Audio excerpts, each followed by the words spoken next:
Hello everyone and welcome back to another Be Connected session. I'm with you as always, your host Emily. I work here at the Marion Library. Please come and visit us. We are open. Today we are looking at photo editing with Photoshop Express. It's a brilliant, powerful program. It's not nearly as complex as others you can get out there, but it is free and it does a lot. So that's why I'm very keen about it. And today I have my little friend with me, a little fox. He'll be coming along for the ride just to keep things interesting.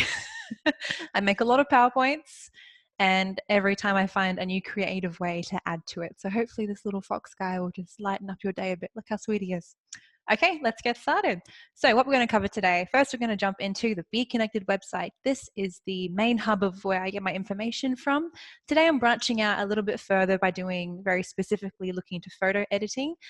We have covered before digital photography as well as photography you can do on your own device, on your own phone or iPad or tablet, whatever you have.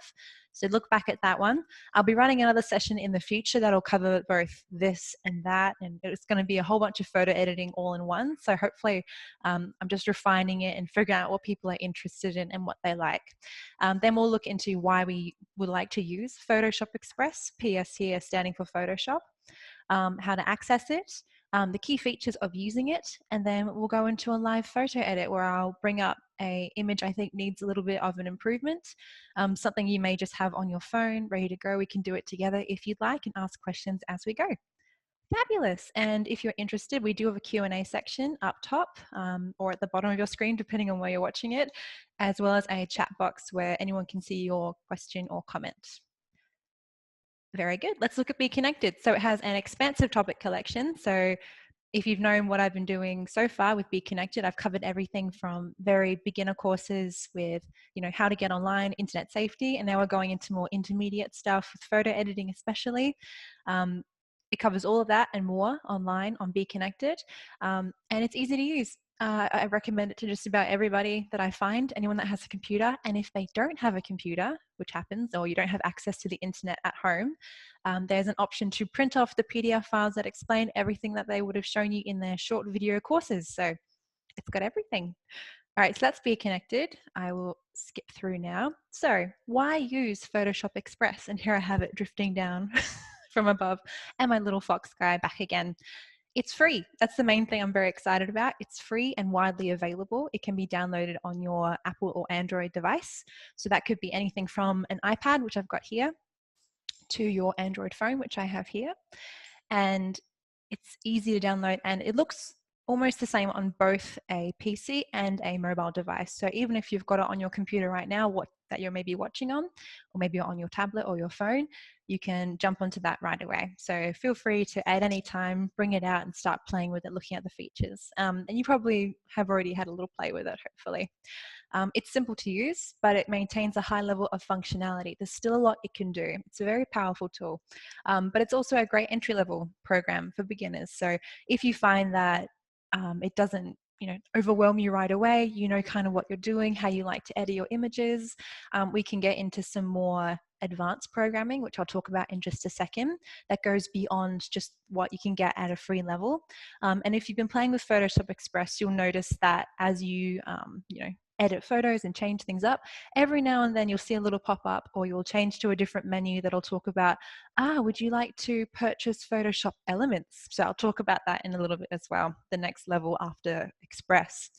And it covers the foundations of photo editing. So it's got all the basics, everything you need to get started, and figuring out if it's the kind of hobby you'd like to really invest in and spend more time with. But of course, if it's more of just, a relaxing hobby, Photoshop Express is a great beginning point for sure. So let's have a look at what else is out there. So I've moved my little guy over. So this is just what Photoshop offers. Photoshop being one of the leading, so this is Adobe, once again, the company that owns Photoshop, the programming, and it's over here, Photoshop, this one here. Leading professional photography editing software. And you have different subsidiaries of that kind of trickle down, and you can get different things from it. So Photoshop, I would say, is kind of the pinnacle, the very, very top, especially among Adobe products. This is what most people are using Adobe for. But if you're ever interested in knowing what Adobe also offers, there is an enormous range. I think it's more than 80 separate programs, and we've got 5 right here. So you can kind of get an idea of how expansive this can be. Now, Adobe doesn't just do photo editing and video software and things like that. They do programming, event management programs. They do just about everything. So the idea is that they're trying to get you to be an Adobe fan, pick Adobe as your one-stop shop. And I am, of course, as well, a big fan of Adobe. So Photoshop, highly recommend. However, the expense is an issue. So for those of us who are just starting out, I recommend jumping into Photoshop Express. And if you've got a mobile device on you, give Photoshop Camera a go. It's a relatively new application that they have offered. It's free. I unfortunately couldn't get it on my Android device, but I could get it on this iPad here. However, it wasn't optimized for an iPad yet. So it's definitely more for iPhone users at this point. It's still new, so it needs to be updated. Things need fixing, but it's a great kind of a quirky, fun app for taking photos, especially if you're popping them on social media or just sharing them with friends. Essentially, it's just a big catalog of filters you can throw over the top of your pictures, mostly selfies, but as you can see here, we've got, I'll click it and I can show you.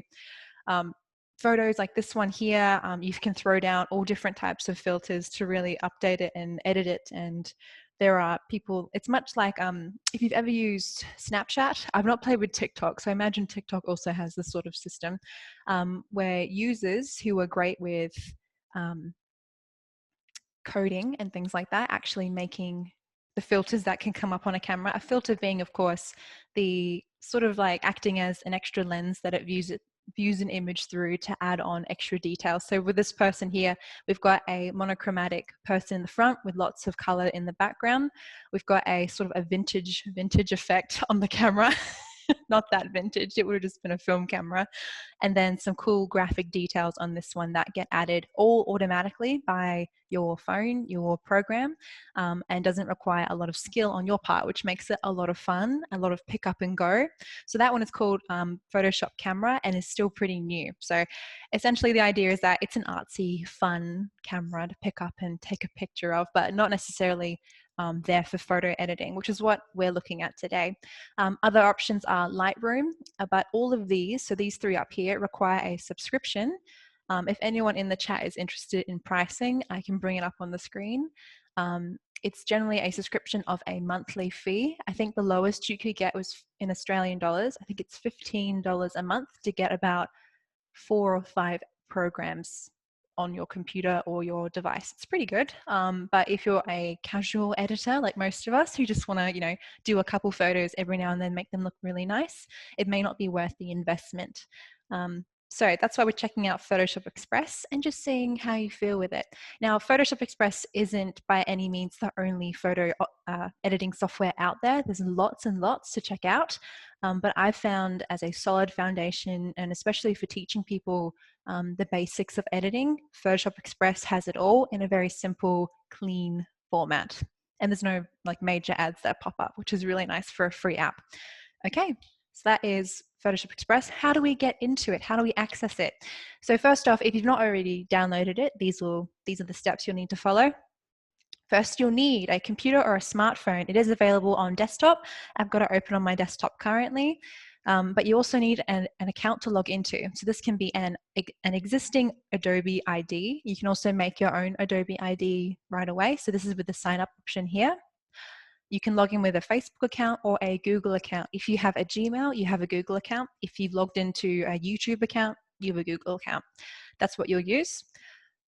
Excellent. And then from there, after downloading it and signing in, you'll need to have an image to edit. So that's what you need to get started at least. And most of, not all of them, but some of the filters and things like that will need a quick download. So what it does is, while you're using the app itself, it's not actively downloading anything. You can do this all offline, but there are some extra features like newer filters, they call them looks, which we'll talk about in just a second, that will require a little download of a few, maybe even kilobytes, very small amount of information, no more than a few megabytes. So you can do this totally offline once you've downloaded it for the first time, logged in, then you can go offline and just start editing as you like without needing to connect to the internet, which I think is really nice. So, key features. Here I've got my little person in the corner taking a photo. She's going to come up later if I end up using her as our photo editing option. Key features that we're going to be looking at in just a second. First, I'm going to start off with looks at the top. These alternate between looks and filters, but I think for them, filters was a little limited in its term, whereas looks kind of can branch out a bit more. It's a bit vague to me. I mean, I just call them filters at this point. Cropping, which is going to be cutting down images to various sizes, and they've got some great preset sizes for cropping as well. We'll look into that. Corrections is where we're going to spend the most of our time. This is where you're working with different light values, saturation, noise, sharpness, things like that. It's really where the bulk of your editing is going to go. But these other ones are going to do some quite drastic effects with a few clicks, so it's quite fun. Spot heal is great if you're doing especially portrait photography. If anyone's got a freckle, a few spots, you know, we've all got, you know, natural little bits of us that maybe we want to cover up. Spot heal is a very clever way to just click on it once with whatever sizing that you option for, and it can erase it for you. It's very clever. What it does, it sort of searches for nearby information as to what the spot is, like why it's the odd one out, and then it'll fill in the space with the surrounding either skin tone or whatever you're working with. Reduce red eye. For me, red eye doesn't come up too often anymore. People don't often use flash photography unless it's sort of at a party or you know, a wedding or that kind of event. But I don't find red eye to pop up as much, but it's brilliant that it's here. Very simple system. You find either a human, or they've even got a pet for red eye. So like animals can get red eye as well in their own way. And you just click on it and it'll fix it up for you and turn it back into sort of a black iris, a black pupil, or whatever the animal's eye would be. And then borders. Borders are a lot of fun. Definitely a bit of extra gritty grunginess or a bit of a refined frame we can add on to that as well. Adds a lot of character in a very simple button click. So we'll look into that as well. So without any further ado, let's open up Photoshop Express. I will just change my screen share to Photoshop Express. Here we go. So this is what you'll look at when you first open up, after you've logged in, of course. It'll say pick an image and we'll start editing it. So you've got two options, nice and clean. Interestingly enough, you have the ad for Photoshop Elements sitting in the corner going, oh, why won't you, don't you want to try it? Don't you want to pay an amount for it? Of course, all of their products come with a free, I think it's a week-long trial. But you do have to put in your credit card or payment information in order for it to start billing you at the end of the month, so week. Of course, if you cancel that before that, so the day or two before, you won't get charged. But it's just about, you know, are you happy to give that information to Adobe? I am personally. Again, I have a subscription with Photoshop and I give them $30 a month, so I'm fine with that. But if you don't want to, you don't have to try this. This is just here kind of tantalizing you, going, oh, please try. So what we'll do, I'll select from my pictures library. I've got a couple on my desktop here, and I'll pick one for the day. Oh, sorry, one moment. I had a whole slide that explained this. One moment. I actually assumed I was going, this is it. Here we go. Editing images step by step. Here we go. So here I've got, oh my goodness, it's the sweetest picture from Pexels. Pexels is a free image site where you can use the images for whatever you like. So it's not copyrighted, it's free for use. Anyone can use them and then edit them and then, you know, put them on an advertisement if they want, make money off of it. Pexels, I can put it in the chat link if you'd like at some point, let me know. That's where I get all my stock images, and a lot of what I get, what I have on my slides are stock images from Pexels. But here I found one that I really liked. That was the cutest picture of a little black cat, but I thought, oh, it looks a bit overexposed. The colors are a bit off. Maybe the framing could use some work. I don't need to see that, you know, that big computer screen isn't necessarily needed in the shot. So then I cropped it, gave it a bit of a border, really fuzzed it up, gave it kind of an antique look with lots of noise. You can kind of see it. Might be hard again for you on the other end of your screen where we're streaming through Zoom. Many of the details I might be talking about might get lost, but I'll try and explain them in detail so you know what I'm talking about. So let's look at photo editing. I'll go back to that previous screen, back on Photoshop Express. Here we go. So picture library, let me pick it out. Let's work with that cat picture. Maybe not, we've already looked at the cat picture. How about Trying to keep it interesting. How about our person taking a photo of woodland photography? So she was on our previous slide looking quite, bright and colorful, but here it's looking a little toned down. This is more of the original image's coloring. I can see right away that so generally my first rule with photo editing is, what do you think needs to be changed with this image? What could make it more? For me at the moment, there's kind of, even though there's all this wonderful what is it called, like a bokeh effect, where all of the very far off in distance, it's not the term, distant objects appear very blurry, meaning that this person, our subject in the foreground, is the object of our attention right away. But what I'm thinking is, okay, maybe we're going to need a little bit more of shadow down here. I can see all the rumples of her shirt. Maybe we can make them a little more dramatic. There's a backlight of blue on these trees. So maybe she's got her back to a lake or a blue sky or something like that. And I'm thinking all these orange, yellow, gold colors could really pop out with a bit of saturation. So all of these things, and if, again, these terms I'm using are not making sense, they will in a moment as I go through them. So once again, we've got our looks, our cropping, our corrections, our spot heal, I think it's called. Yep. Red eye and borders all along this side. And these are the tools you're going to be accessing first. So these are the tools panel. And then on the inner side here, you can tell I've selected it with the blue. Mine's blue at least. I'm not sure if it's blue on your computer or at home. That's fine. Just because my computer's set to have this teal color as a background color. So it might be a bit different. I think it is blue though. And from here with looks, you can instantly get a completely changed look of your photo. It's going to have a different feel, a different vibe.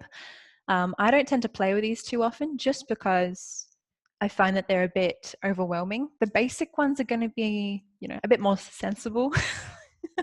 If we're calling filters and looks sensible, you can get something that is more vibrant. And then again, you can adjust it with the slider down here. So everything you can adjust with sliders for the most part. There's no inputting of numbers or clicking around too much. It really is just sliding up and down, deciding how much you'd like, how little you'd like. So these are looks. You get these a lot with apps like, especially photo editing apps like Instagram. They'll come up with suggested sort of looks that you can add to your own images and give them a totally different feel. And already this feels a lot more like a horror film, for example. Black and white, it might look like an older film, I suppose. I don't really get a feeling from that one, at least. Maybe you want something a little more charming. Charming tends to talk about more of a fanciful nature, kind of a ethereal look to it. So all of these are kind of washed out, but they're very high contrast image. So it adds a different pop. And I like all of these, but if you find that none of these really impress you, I mean, that's quite cool. If if none of these impress you or they don't suit, pop color, hold up, what is this? Oh, brilliant. You can bring out the one color in the shot. Very cool. Sorry, getting distracted. If you find that none of these looks, these filters jump out at you as, all that exciting, or they don't suit your image, this is where we start getting into our own corrections. So for here, I'm just going to go back to our original photo. Again, going backwards and forwards here is an undo and a redo. There we go, undo, back to the original image. But the cool thing about Express here, you can actually view the image that you had been working on and how far it's come. So here you can look at your original image by clicking here, and then it'll be, okay, that's how it looked, and that's how far we've come with it, that's how we've changed it. Additionally, up here, you can also zoom in and out with the slider. They love sliders. And I don't think you can click and drag. Oh, here we go. We've got other sliders at the bottom of our screen here that you can click around to travel through the image. Very cool. So zooming in and out like that. And the coolest one that I think most people use, especially if they're doing bulk photos or if they're doing a whole series of images and they don't want to go through everyone and tweak it and take, however long that would take, you can just click enhance, auto enhance, I should say. And it'll do its best to kind of pick out what it thinks the image should look like and work with it there. And that's done a pretty good job. So I may leave it, no, I'm going to start from afresh, but I can tell that I think a few of the shadows need working on and a few of the highlights, maybe even on our main subject here, need a bit of work. So let's go back to our original image. Is that our original image? Cool, very bright. Anyway, let's jump in. So that was looks. Let's go into cropping. So say if this was off center or it didn't suit, we can definitely start working from there. It comes up first with a nine box grid, where each has an indices at a point and a box in the center. So you can kind of see what I'm talking about. What we're going to be looking at is the rule of thirds. You may have heard about this, you may have used it yourself. The rule of thirds is the idea that if an image was split up into three thirds, as it has been here, and then across horizontally. The idea is that if a subject or the idea of what you want to convey is in those boxes within about a third of them, it's going to make a much more dramatic and interesting image. For example, if I were to ignore the rule of thirds and say, bring up maybe my square and just make her kind of fill up the screen. So she's in every single square, so not really following the rule of thirds. The only way to show you what it looked like is to go back out of the screen, so back up here. This isn't necessarily an interesting image. It feels claustrophobic, it feels closed in, it feels like we are spying on her and not necessarily taking photos with her. So instead of that, let's go back to our crop, and you can see the crop box hasn't changed, it's still there, meaning that we can get our original image back and start working.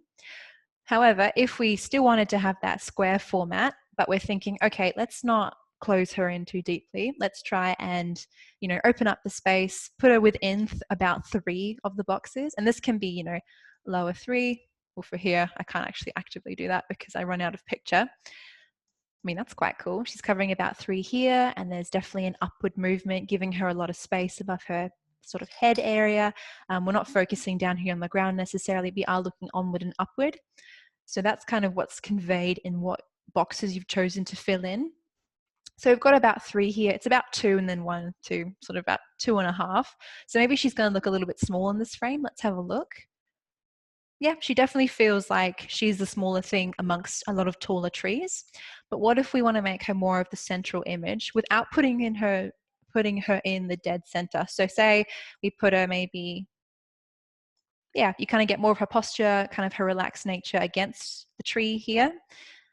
Yeah, it covers about 3 and a bit, but there's still a lot of space and an equal amount of space that she's not in, that I think will make it a more spacious photo and more pleasing to look at. Yeah, so it's still pretty good. I think I prefer the original landscape version, but however, if you are looking to post a picture to Instagram, they do require you to pop it in a square format. And whether that be making your image small to fit in those bars, even if it were horizontal, it's still going to be a square box at the end of the day. So you can you get an idea of what you can do with a square with Instagram. There are a lot of people out there that really make it their own and do a lot with a little sort of thing, having a square only as the format. However, to get around the square format, so say we'll go back to the original sizing, bring it open again. We may crop it a bit. Yeah, we won't bring everything in. But say we're working with, okay, I'll bring it over. Separate aspect ratios. You yourself can pick, say if you were ready to make a cover photo for your profile, it has the preset sizing for that, which is really handy. I think that looks quite good. I mean, if it was a photography page, that's a great shot. That would work just fine. However, if you're looking to keep the original sizing and put it on an app like Instagram and share it with your friends, but you don't want to change the formatting, you really like that she's looking off into, a disappearing wood, and you can kind of see that she's within the wood herself, but looking on it, and you do want all that space that you get with the landscape image. We have a way around that, and that is in borders. So let's go down all the way to borders. I'm going to bypass all of this for a hot second, just to sort of go off on my tangent here. With borders, you can start off with basic stuff, but what we're going to be looking for, maybe it isn't in edges. Okay, it will be in basic. You have the option to pick a frame, essentially, a border for your image. This can be anything from a bevel, just like a nice outer line, to a very fine, thin line, to a big circle. I mean, that's quite cool too if she was in the middle. But the way to get around something like Instagram's square design is like so. I think that's not going to work. Okay, maybe that's not how you get around it.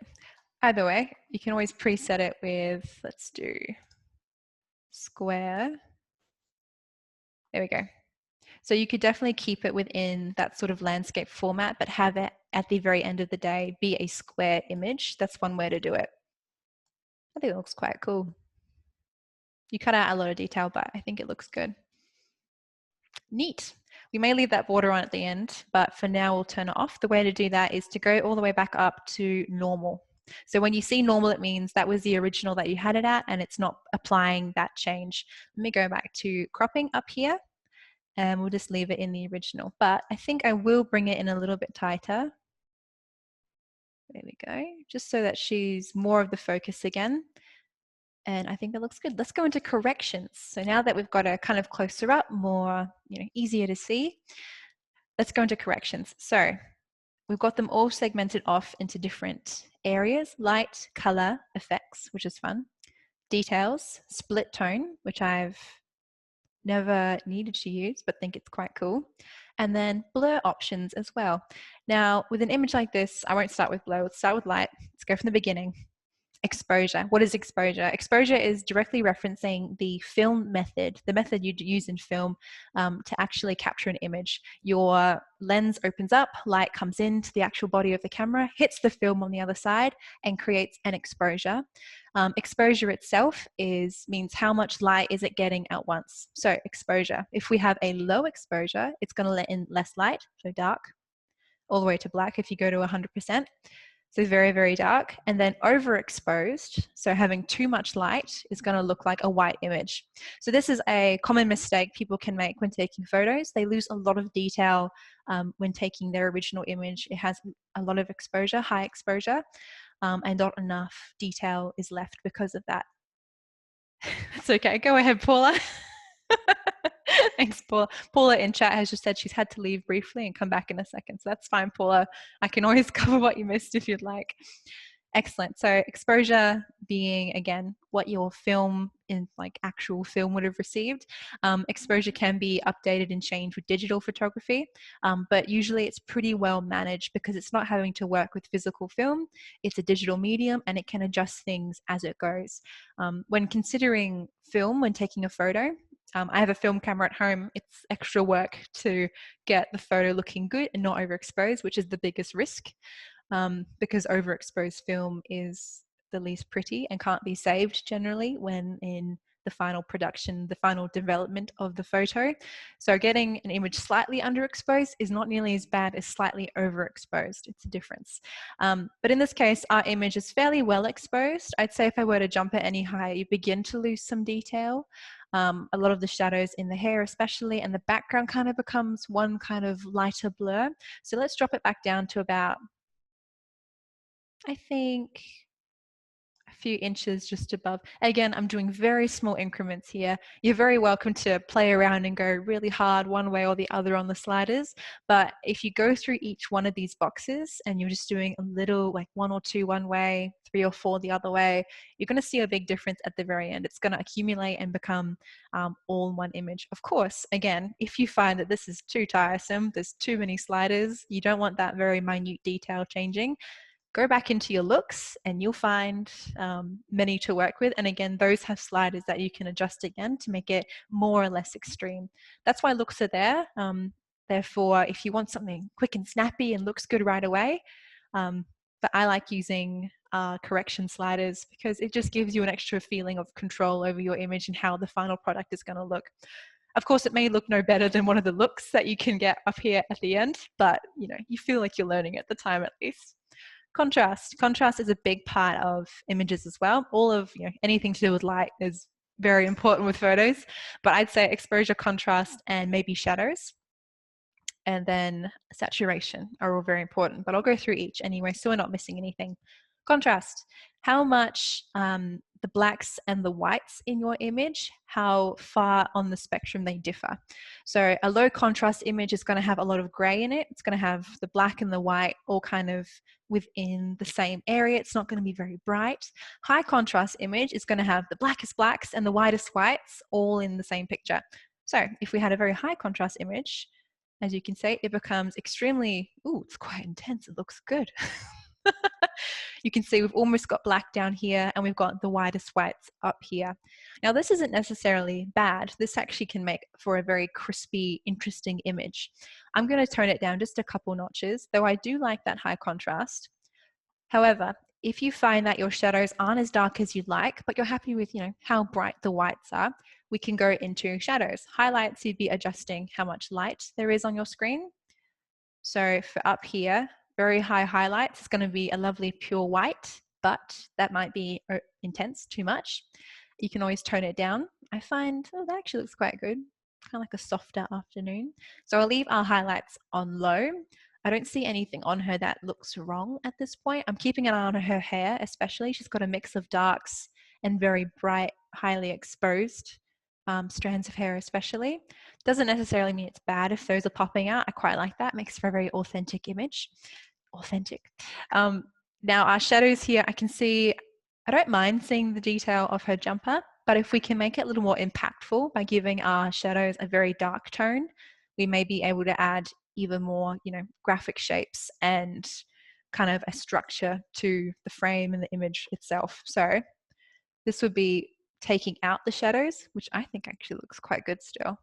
This is the problem with when you have sliders, you go, oh, that looks good, but that also looks good. And it's sort of up to your discretion which looks better. So I'm going to jump back and let's push these shadows a bit darker.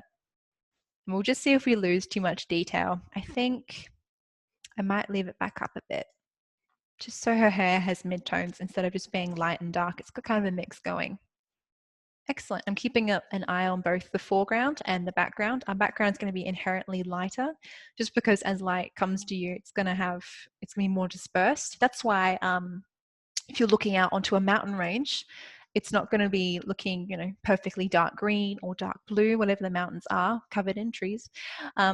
But there's a haze because as light gets to you, it's having to travel through several different, air particles. It's being not moved around, but it is, it is moving through things before it hits your eye. And it's going to look different up close than it does very, very far away. There's more between you and it. So for up here, we've got a very clear image because we're very close to the subject. But back here, it's very blurry, of course, because of what lens we've chosen, but also quite light without detail because it's having to get to you, of course, and it's starting to diffuse and become a little blurry as it arrives at the camera lens. Whites and shadows, sort of very similar thing, whites and blacks, I should say. If you want to make your blacks darker, whites lighter, this is how you do it. Again, a lot of your looks filters you can get will really push both of these either way. You can sit them on either side. That looks very cool, but I think it's a little too intense. So I'm going to pull it back to sort of the center area. Again, the center of your slider is going to be neutral, and then either side is pushing it harder or softer, more or less sort of thing. I think we're doing quite well so far. I think the color needs some work, but our shadows and our lights are looking really good. I've gone a bit intense on the jumper, so I might lighten that up a bit. Yeah, you're going to get more of that lighter reddy orange instead of that very dark red. Now let's have a little quick look at how far we've come. So I like to turn on the viewing the original. Yep, so we've got a more of a zoomed in view now. Everything's a lot clearer and brighter because we've sort of taken out the muddiness of all of our shadows and lights and we've made them very crispy. So that's looking really good so far. Moving on to color. This is where we get to play with temperature, tint, saturation, all these things. Temperature, I don't tend to like to play with unless I've got a very yellow or very blue image because that's the color it's going to be jumping between. Very, very blue and very, very yellow. Now these can really change the mood of your picture. So if you've got a very moody day, maybe it's rainy, you can throw down more of a blue tint. If it's a summer day, if it's an autumn, lovely warm colors, you can do that as well. Throw some gold in. I'm going to keep it as how it was, although I kind of like the blue. This image is quite cool in that, and it's not mine, it's from Pexels again. It's got a very cool mix of those beautiful golds of autumn leaves. I imagine they're autumn leaves. And then this reflected blue that's hitting the bark of the trees. It's very, very cool. So that's the temperature. Tint goes from green to pink. Green, pink. So you can mix both green, pink, and then blue and red, blue and yellow all together to essentially adjust your color choices each way. So it can be used pretty, intermittently, little bits here and there, and you can really update the whole look of your image. But it just gives you greater control over the final product. Vibrancy. Now, I honestly can't tell the difference between vibrancy and saturation. I think vibrancy is a little more careful with the shadows, whereas saturation will go a bit wild with everything. Vibrancy, I'd say, then is dealing more with the colors that are hitting the light. So light colors like this one. And then saturation is just doing everything. It's putting a whole big filter on all of them, saying more, more, more, intensify everything. Whereas vibrancy is paying more attention to, okay, what are the bright areas? Let's change those. So I think if you were to look at, say, these dark grays, I don't think they're going to become any greener. They kind of did. Maybe they do. Well, I just say vibrancy is a lesser version of saturation, whereas saturation is very willing to go wild and cover just about everything, whereas vibrance is a little more selective with what it chooses to do. I happen to really like the bright photo. I love those oranges in the background, so let's really push it.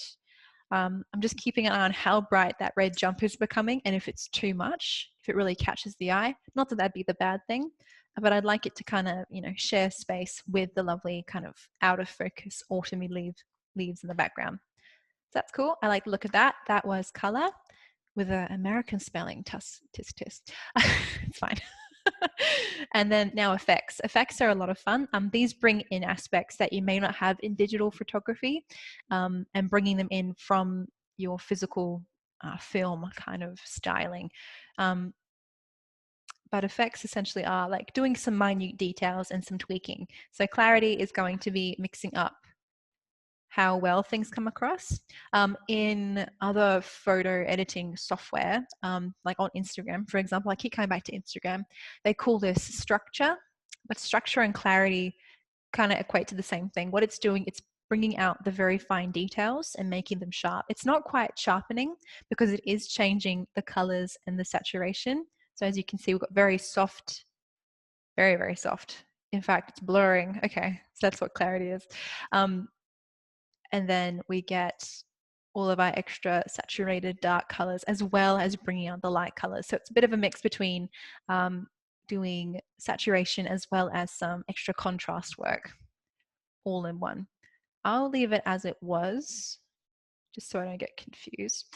Grain. Grain appears in your image when you've overexposed an image, but it's been on a very low it's an exposure of a film that can take in a lot of light. So it's great for, say, 400 film and 800, meaning just the sensitivity of the film has a rating. So if you were to buy a film camera these days, like a little disposable one or something like that, it's usually going to have, I think it's 100 or 200.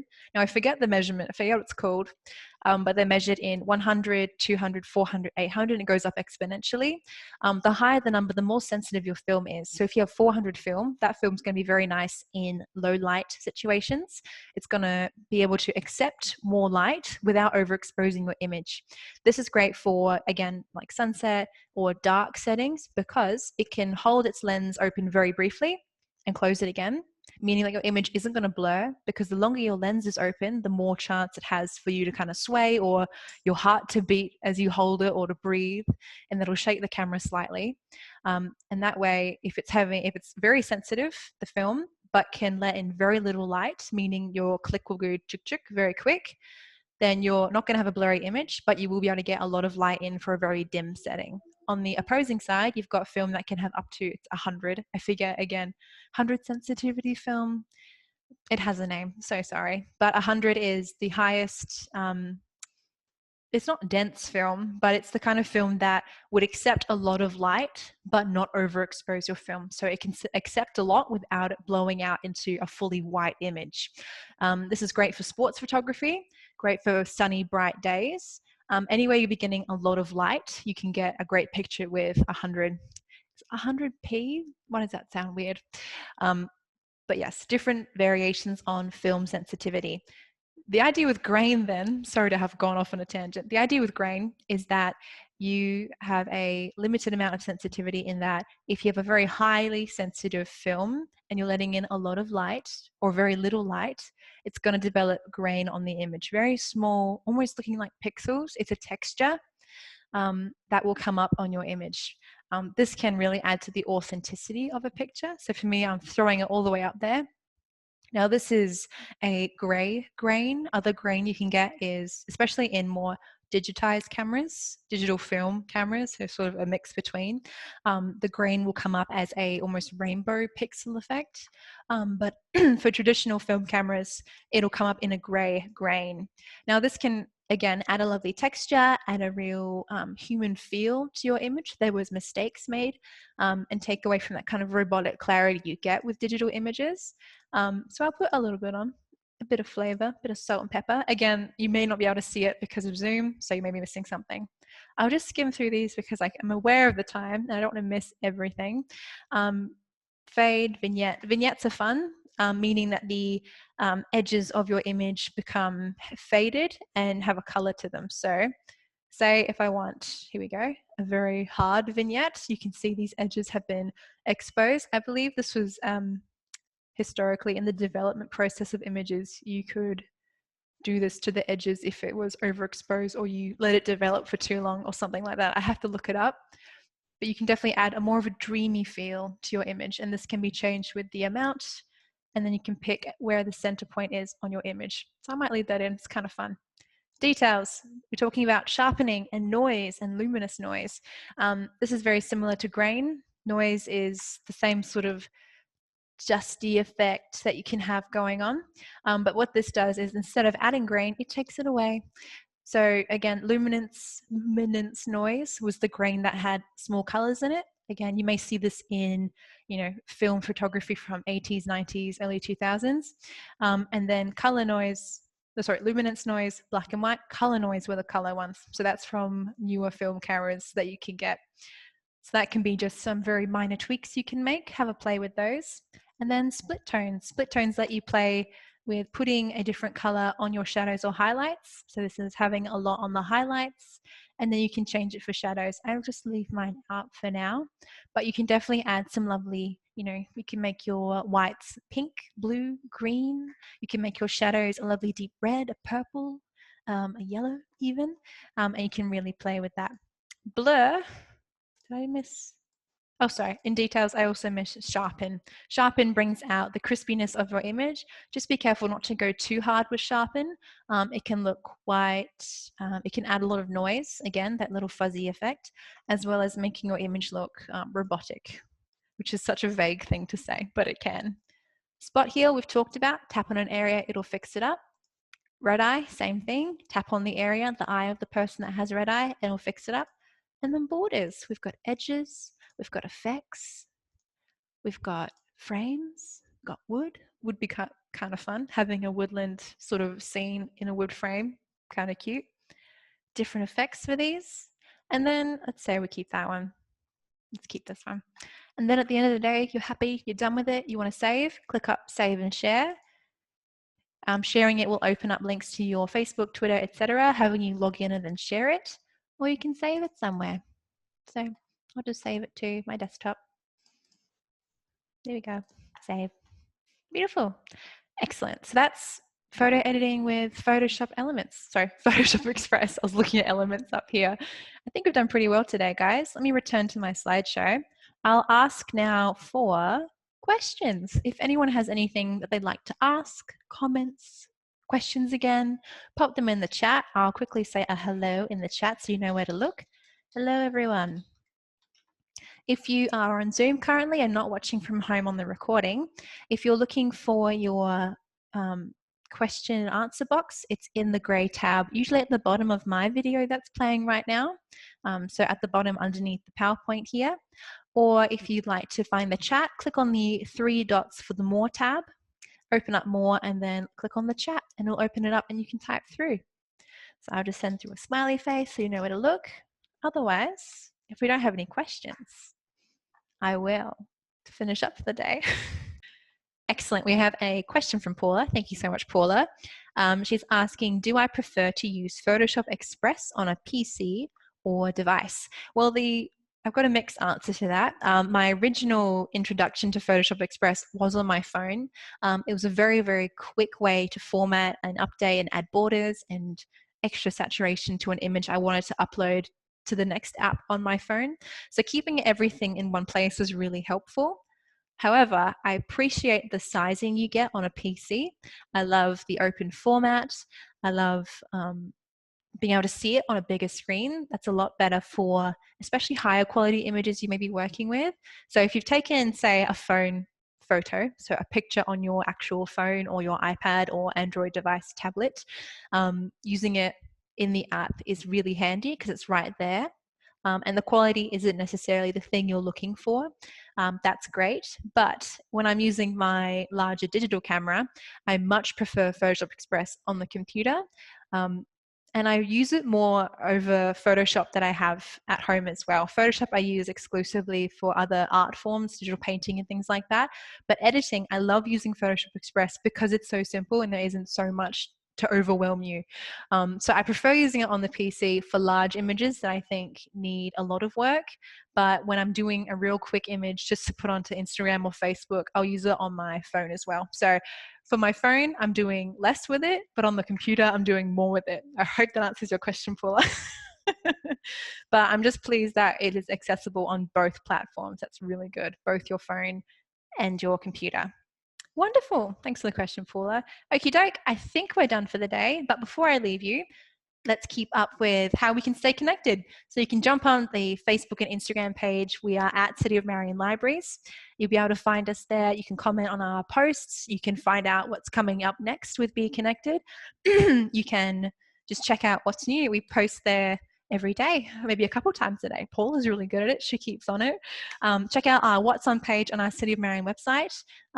We're also keeping that up to date, thankfully. We're keeping a good eye on it, actually. We've not let that slip yet. Again, thanks to Paula, Rob, the whole team that does that. You can subscribe to our Library Loop newsletter. You can do that through the catalogue. I've shown that on a previous episode. I can show you again if you'd like. Or you can visit a branch or call us on 83756755. So if you happen to be in the neighborhood, come say hello. Otherwise, I will see you in the next one. Next week, we are talking all about data and Wi-Fi. There's a lot to talk about there. So I'll see you next week, everybody. Thank you once again. Have a lovely afternoon. Look at my little fox, isn't he cute? Oh, enjoying a cup of coffee. I'll be doing that soon. Alrighty, everyone. Have a lovely day. Enjoy the rest of your week. We're middle of the week. Enjoy the rest of it, and I'll see you next Wednesday. Bye.